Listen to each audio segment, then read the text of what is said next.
Hi friends, welcome to rule star. నా పేరు ప్రమోద్ రెడ్డి. మనమైతే సేలం నుంచి గోవాటికి అయితే వెళ్తున్నాం. మేము దగ్గర ఇప్పుడు కటక్ దాటినాం. బాలాసూర్ అయితే ఇంకా 130 కిలోమీటర్స్ ఉంది. మా వీడియోస్ అయితే చాలా మంది చూస్తున్నారు. చాలా థ్యాంక్స్ అండి మీ సపోర్ట్కి. ఈసారి పెట్టే వీడియో కూడా కొంచెం మంచిగా లైక్ చేస్తారని కోరుకుంటున్నాను. లైక్ చేయండి, సబ్స్క్రైబ్ చేయండి.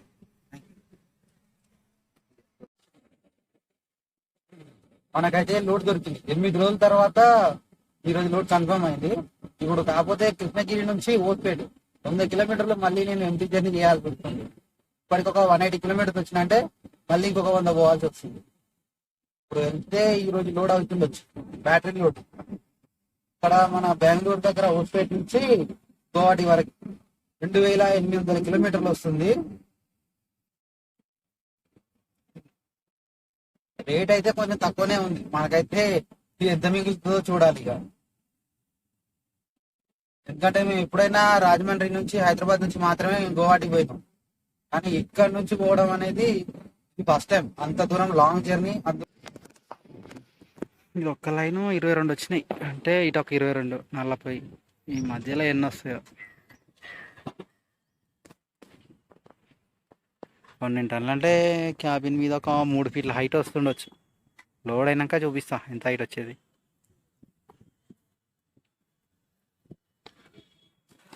ఇంకో ఇలా సేట్ ఆడ నిలబడ్డాడు.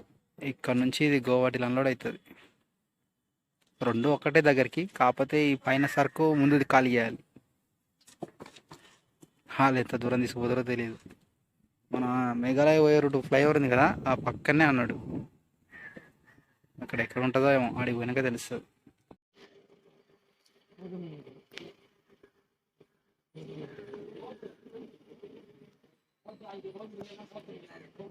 ఈ అన్నవాళ్ళు చూసారా, లోడ్ వేసాక జారిపోకుండా అడ్డం కూడా కడుతున్నాడు దీని దానికి.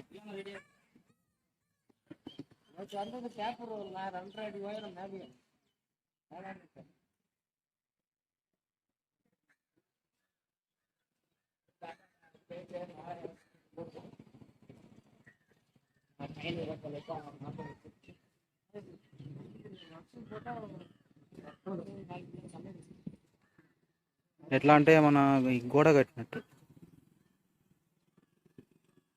ఒకదానికొకటి సపోర్టుగా నిలబడతాయి, అందుకనే లోడ్ కదలదు.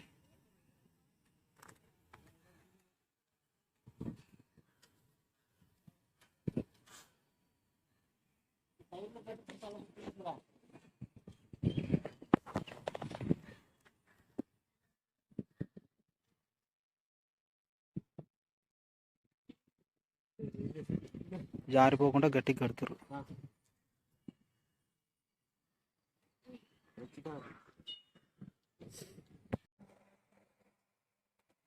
మనం అయితే ఇప్పుడు సరిగ్గా చెన్నై అవుటర్ రింగ్ రోడ్ పైన ఉన్నాం. ఈ సిటీ ఎక్కడికంటే మన నెల్లూరు హైవే ఉంది కదా, ఆ రోడ్డుకి కలుస్తుంది. అట్లనే తీస్తే 44 కిలోమీటర్స్ పోయి లెఫ్ట్ తీస్తే నెల్లూరు పోయే రోడ్డుకి కలుస్తుంది. అదే అట్నే స్ట్రైట్కి వెళ్ళిపోతే మన చెన్నై పోర్టుకి వెళ్తుంది. అటు సైడ్ వెళ్తేనేమో చెన్నై సిటీలోకి వెళ్తుంది.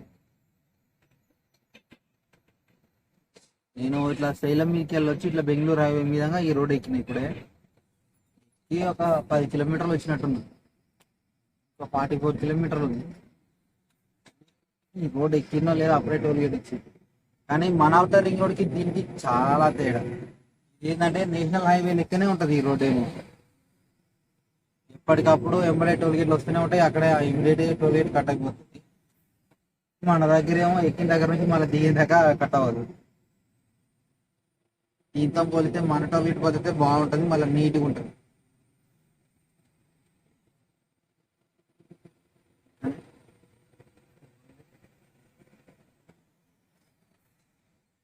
బండ్లు అయితే ఇప్పుడు ఎంత 40 టన్నులు సరిగ్గా ఉంది.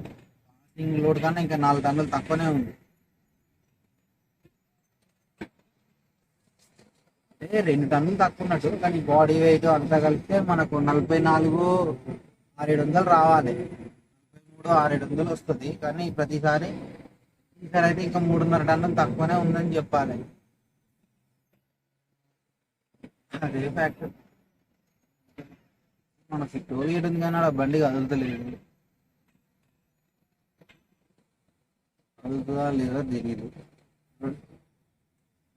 అది బ్లాక్ పెట్టింది, రెడ్ పెట్టింది. It's not working. Cutting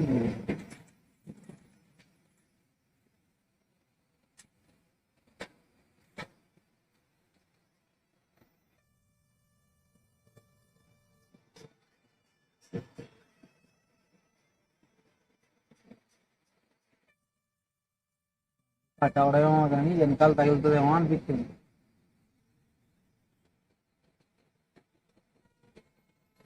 lead ఎంత కట్ అవుతుంది అంటే ఐ థింక్ 360 కట్ అవుతుంది.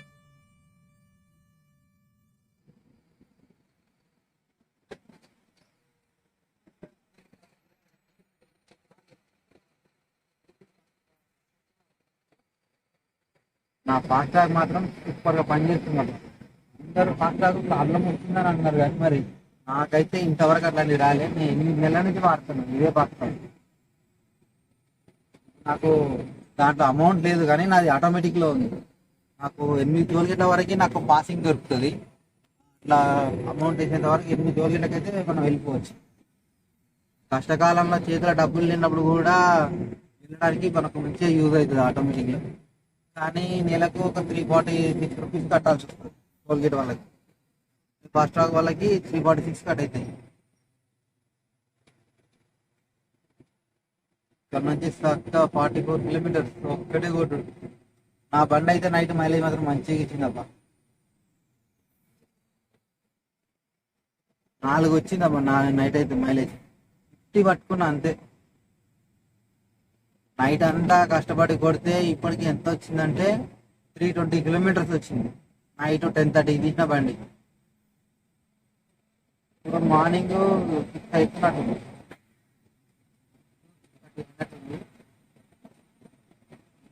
రన్నింగ్ అయితే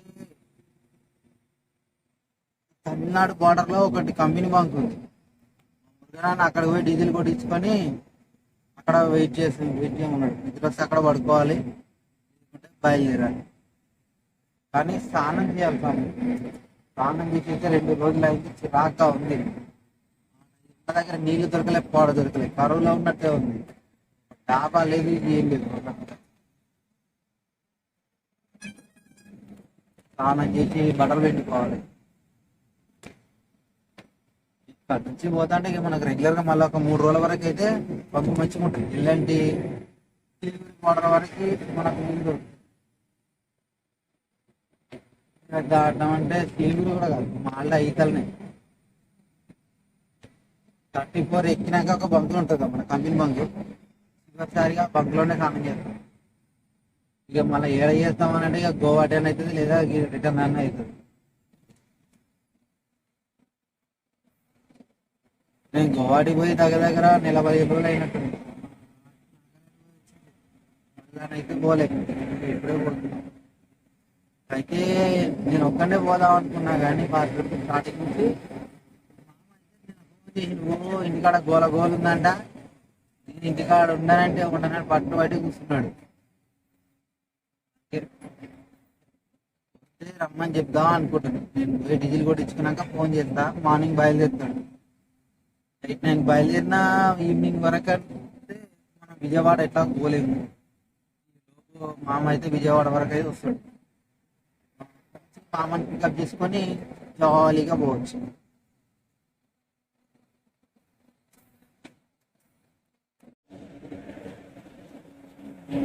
మనకైతే లోడ్ అయింది ఫ్రెండ్స్. హోస్పేట్ నుంచి గువాహటికి అయితే లోడ్ అయింది. కాకపోతే ఇది సగం లోడ్ అయింది. 18 టన్నుల లోడ్ ఉండడం వల్ల మళ్ళా వేరే ఎత్తుక్కోవాల్సి వచ్చింది. దాంతో నేను మురుగనన్నకు అడిగితే సేలం పోతావా అని అడిగింది. సేలంలో ఇంకొక 10-11 టన్నులు లోడ్ ఉందంట. అక్కడికి వెళ్ళి 10 టన్నులు లోడ్ వేసుకున్నాం అనుకో మనకు 1 లక్ష రూపాయలు కలిసి వస్తుంది. ఎందుకంటే మనకి ఇక్కడ ఇచ్చిన కిరాయి 1,30,000. మనకు ఇక్కడ ఇచ్చిన కిరాయి అయితే 1,18,000 18 టన్నులకి. అంటే అది సరిపోదు మనకి. అది మొత్తం ఇక్కడ ఇచ్చిన 1,18,000 మనకు డీజిల్ కు టోల్ గేట్లకే సరిపోతుంది. గువాహటి అలా టోల్ గేట్ల కింద కావాలి కదా, అందుకని చెప్పి మనం ఇప్పుడు మళ్ళీ సేలం పోతున్నాం. సేలం వెళ్ళి అక్కడ నుంచి మళ్ళీ ఒక 10 టన్నులు లోడ్ ఎత్తుకున్నాం అనుకో, అక్కడ మంచిగా కలిసి వస్తుంది అని చెప్పి ఇక కష్టమైనా సరే మళ్ళా వెనకకు పోతున్నా, మళ్ళా ఒక 180 కిలోమీటర్లు సేలం పోయి అక్కడ రేపు మార్నింగ్ అయితే అక్కడ నుంచి లోడ్ ఎత్తుకుంటా. సో ఇప్పుడే ఉసూరు దాటి ఇట్లా పోతున్నా మళ్ళా కృష్ణగిరి సైడ్ ఇక. ఈరోజు నైట్ నాకు జర్నీ ఉంటుంది, మార్నింగ్ కల్లా వెళ్ళిపోతుంది. స్లోగా వెళ్తాను, ఒక్కనే కదా నిదానంగా పోతా, తొందర ఏం లేదు నాకు. వాళ్ళు రేపు పొద్దుగాల 7-8 అవుతుంది అన్నారు. ఆ టైం వరకు ఈజీగా వెళ్ళిపోవచ్చు, 180 కిలోమీటర్లే కదా. అర్జెంటుగా ముందేమన్నా తినాలి బాస్, పొద్దున్న నుంచి ఏం తినలేదు. పొద్దుగాల టిఫిన్ చేసిన, అయితే రాత్రి వండుకున్న అన్నం ఉన్నది కదా అనుకో నేను ధీమాగా ఉన్నా. దాంతో నేను ఆడ బండి అన్లోడింగ్ పెట్టేసరికి 11 అయింది. 11 గంటలకు చూస్తే ఆడ నాకు అన్నం ఖరాబ్ అయిపోయింది. అసలు ఏం చేయాలో అర్థం కాలేదు. ఆ కంపెనీ ఏమో అడవిలో ఉన్నట్టుంది. అడవిలో 1 కిలోమీటర్ తిరిగితే ఒక దగ్గర నాకు టిఫిన్ దొరికింది. ఆట సల్లకుండా ఏదో ఒకటి కోటాలో 2 ఇడ్లీ అయితే తిన్నాను. మాత్రం ఆకలితో ఘోరంగా అవుతుంది. అర్జెంట్గా ఇక్కడ నాపుకొని తినాలి, తిన్నాక తిరిగి బయలుదేరాలి. రోడ్డు సరిగ్గా లేదు కదా, మొత్తం ఇట్లా కొండలు గుట్టలు ఎత్తులొంపులు ఉంది. టౌన్కి వెళ్తున్నప్పుడు బండి మినిమం ఒక 70-80 గుంజుతుంది. అలా కానీ ఇప్పుడు డౌన్ దిగుతుంది కానీ స్లో చేసుకున్నాం, మళ్ళీ ముంగడు ఉన్న కొండ మళ్ళీ ఎక్కినట్టు కూడా లేదు తెలుసా, అంత చెడా ఉంది. ఇలా ఎంబడే దిగాలి, ఎంబడే ఎక్కాలి అంతే, అలా ఉంది. అంత 70-80 స్పీడ్లో పోతున్న బండి కూడా ఆ కొండ ఎక్కేసరికి మళ్ళీ 40కే వస్తుంది. అయితే జర్నీ చాలా కష్టం. రెగ్యులర్ దిగే వాళ్ళు అసలు ఎలా తిరుగుతున్నారో తెలియదు, కానీ నాకు మాత్రం దేవుడా వీక్స్ అసలు. ఈ ట్రిప్లో ఈ రూట్లో రావడం నేను ఇది 3వ సారి అనుకుంటా.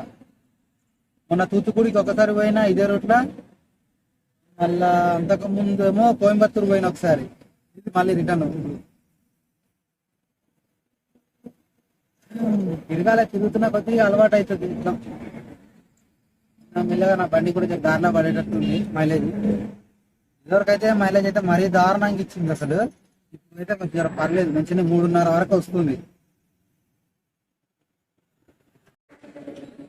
బండి అయితే ఈ మాత్రం హైట్ వచ్చింది అంతే, కానీ 4 టన్నులు తక్కువ ఉంది. దీనివల్ల నాకెంత 4 టన్నులు 2.5 టన్నులు 44 రావాలి, 40 ఉంది.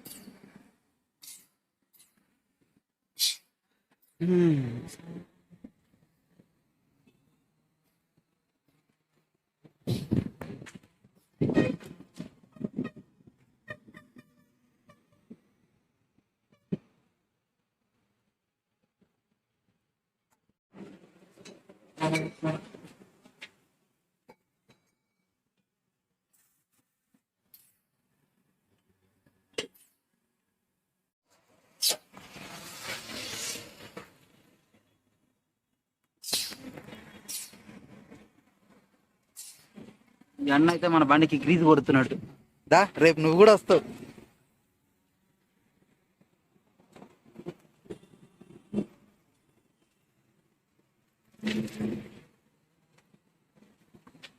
ఈ మధ్యలో బ్రేక్ కొట్టినావా?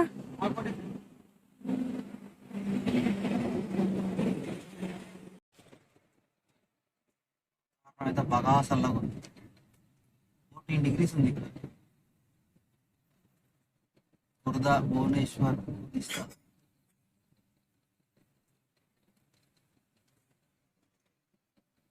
తొమ్మిది అయ్యేదాకా కూడా ఇట్లనే ఉంటుంటుంది వాతావరణం. సాయంత్రం 4 అయ్యేసరికి 26 degrees వస్తుంది.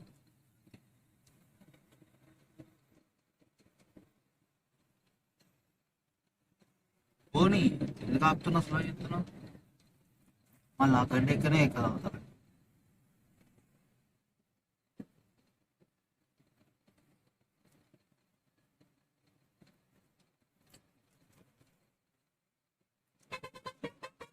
తల్లికి చాలా మంది వరకు చాలా వరకు అన్ని బండ్లన్నీ ఆపేసేది. నైట్ మొత్తం రోడ్ అంతా ఖాళీగానే ఉంది. గుడ్ల బండ్లు, చేపల బండ్లు మాత్రమే పోతుంది.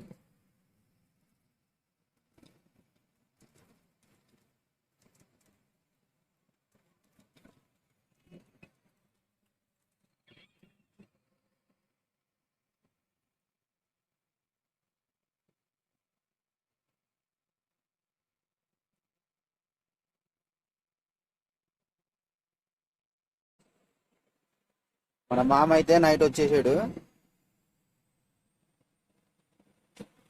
ఇంటికాడ ఉండడం బోర్ కొడుతుందంట, అందుకే ఎంబడి పడి మరి వస్తా వస్తా అని పట్టుబట్టింది. మనమైతే ఇప్పుడు రాజమండ్రి దగ్గరలో ఉన్నాం. ఇక్కడ చలి మాత్రం అయితే ఘోరంగా ఉంది.